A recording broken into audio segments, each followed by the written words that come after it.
The first letter came before I had even unpacked my moving boxes. A thick white envelope with the HOA crest stamped across the front. Slipped under my door as if it were some royal decree. I opened it expecting a welcome packet. Maybe a list of garbage pickup days. Instead, it was a fine. $100 for a violation of neighborhood harmony. The violation. My moving truck had been parked in front of my house for 6 hours. 6 hours on move-in day. I thought it was a clerical error at first. Maybe some overzealous volunteer with too much time on their hands. But the next morning, a knock rattled my door. When I opened it, there she was, Karen. Stocky frame squeezed into a bright floral blouse. Sunglasses perched high on her forehead. Clipboard clutched like a weapon. Her grin was wide, but her tone was sharp enough to cut glass. "Welcome to Willow Pines," she chirped, though there was nothing warm about her voice. "I'm the president of the HOA. We have very strict rules here, and I'd advise you to learn them quickly. We don't tolerate noncompliance." I glanced at the moving boxes stacked behind me and raised an eyebrow. "Noncompliance? I just got here yesterday." She sniffed like I had tracked mud into her parlor. "That truck of yours blocked street visibility. It's a safety hazard. We already issued your first fine. Consider this a warning. Keep your head down and follow the rules, or life here will be very difficult." She turned on her heel before I could answer, scribbling something onto her clipboard. Neighbors peeked through curtains as if watching a coronation. Though the looks on their faces weren't admiration, they were exhaustion. I realized then this wasn't an error. It was a power game. Over the next week, more fines arrived. My trash bins weren't aligned at the curb. My porch light bulb was too bright. Even the color of my mailbox was non-compliant, though it matched the one across the street perfectly. Karen's harassment was relentless. Each notice dripping with condescension and signed with her bold, looping signature. I played along, silent and patient, but inside I was smiling. Because what Karen didn't know and what the board had clearly never bothered to check was that before I bought my new house, I had made another investment. The HOA's own headquarters, a 2-story brick office building at the edge of town, had gone up for sale months earlier. I had bought it quietly, through a trust, planning to use it for rental income, which meant that every meeting Karen strutted into, every desk her board sat behind, every photocopy they made of their ridiculous fines, they were doing it under my roof. I was their landlord. The irony was so delicious it almost felt like a crime to keep it secret. But patience was my weapon. I let her keep coming, keep pushing, keep stacking her petty fines on my kitchen counter like trophies. And when she finally crossed the line, I was ready. That day came when she stormed onto my property unannounced, snapping photos of my backyard while shouting about grass length. I caught her in the act, my phone recording as she trespassed without a word of permission. "What are you doing on my property?" I asked, stepping into the yard. She jumped but recovered quickly, plastering on her smug smile. "Documenting violations. This yard is in clear breach of HOA landscaping standards. Expect another fine." I held my phone higher. "You're trespassing. This is harassment." Her grin widened like a shark scenting blood. "Call it what you want. I run this neighborhood. If you don't like it, you can leave." That was the moment I decided to end the charade. I waited 2 days, long enough for her to send her official violation letter, then drafted my own, an eviction notice. On HOA letterhead, she sent me threats. On my landlord letterhead, I sent her reality. Effective immediately, the Willow Pines HOA had 30 days to vacate their headquarters for non-payment of rent. Because while Karen was busy bullying me with bogus fines, her treasurer had forgotten to pay the lease renewal.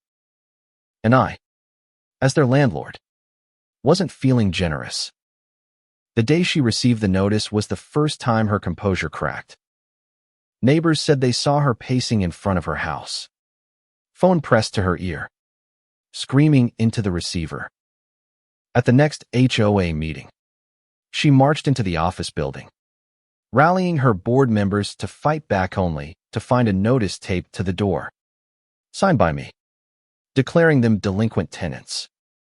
Her face turned crimson when she saw the signature. Him. He owns this building. This is a setup. He's lying. But the county clerk's record didn't lie, nor did the lease agreement her treasurer had signed a year earlier. The entire board sat frozen, realizing their headquarters wasn't theirs at all, it belonged to the man they had been tormenting. Karen's power slipped from her grasp like water through clenched fists. And I hadn't even played my final card.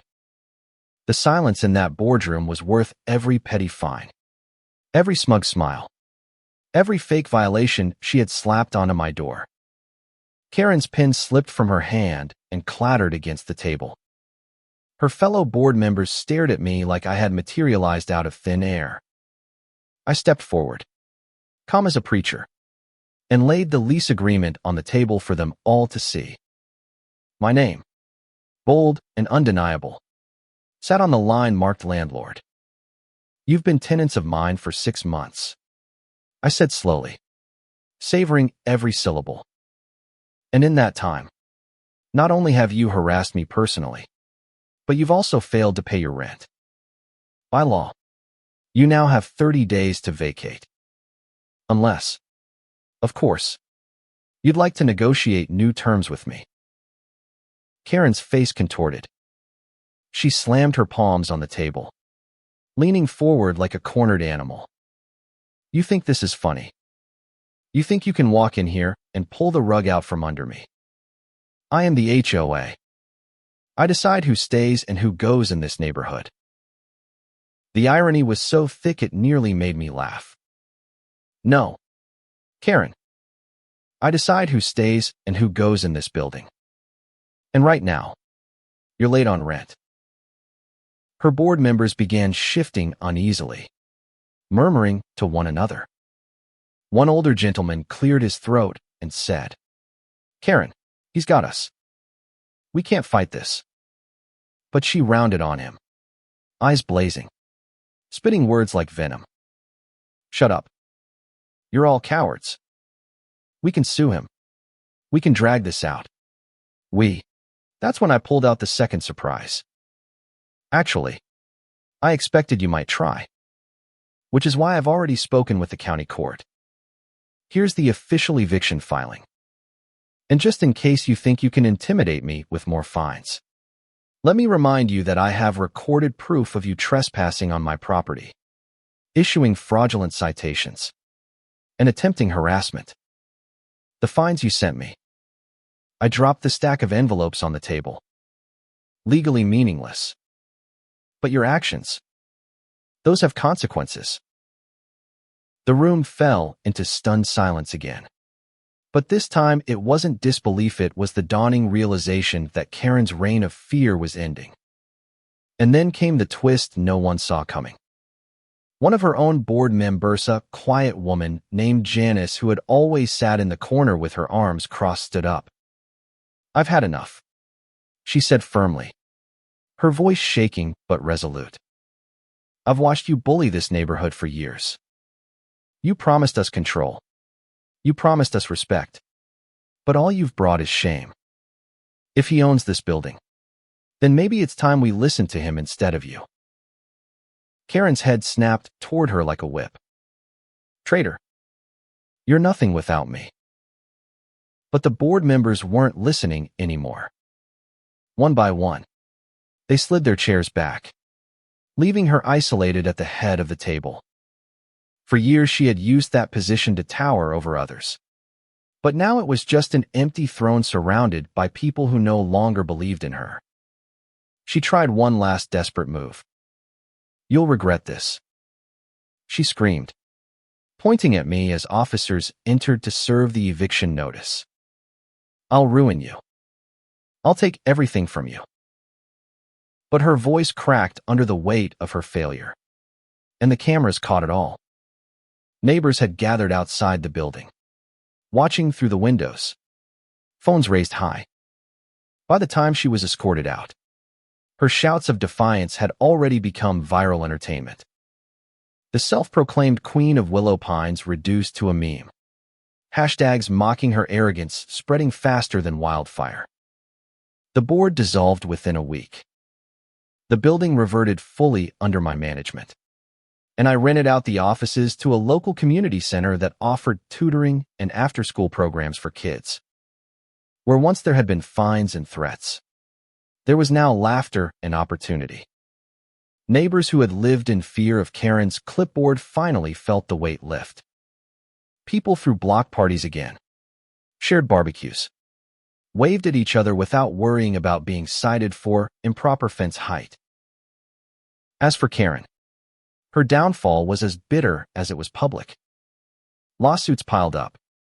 Former victims of her harassment banded together, and the county cited her for trespassing and fraud. She lost not only her position but her credibility.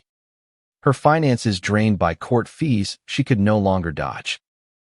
She went from strutting down the street to hiding behind her blinds. Her empire of control dismantled piece by piece. And me. I walked down the same sidewalks she once patrolled, neighbors stopping to shake my hand, to thank me for standing up. They called me clever, even ruthless. But I didn't feel ruthless, I felt free. Free because I hadn't fought her with anger or violence. I had fought her with patience, facts, and truth. On the day the community center opened, a crowd gathered outside the old HOA building. Children held balloons. Parents smiled. And someone had hung a wooden sign above the door that read, in bold handwritten letters, "Our place. Our rules." The cheers that followed were louder than any gavel Karen had ever slammed. That night, sitting on my porch, I thought about everything that had happened. The harassment, the threats, the eviction, the collapse of her power. And I realized something. People like Karen thrive when others stay silent. But the moment someone speaks, the moment truth is louder than fear, their power crumbles like dust. So I'll leave you with this. When someone abuses authority, when they try to scare you into silence, when they build an empire on intimidation, do you cower? Or do you outsmart them? Which one do you believe is the truest form of justice?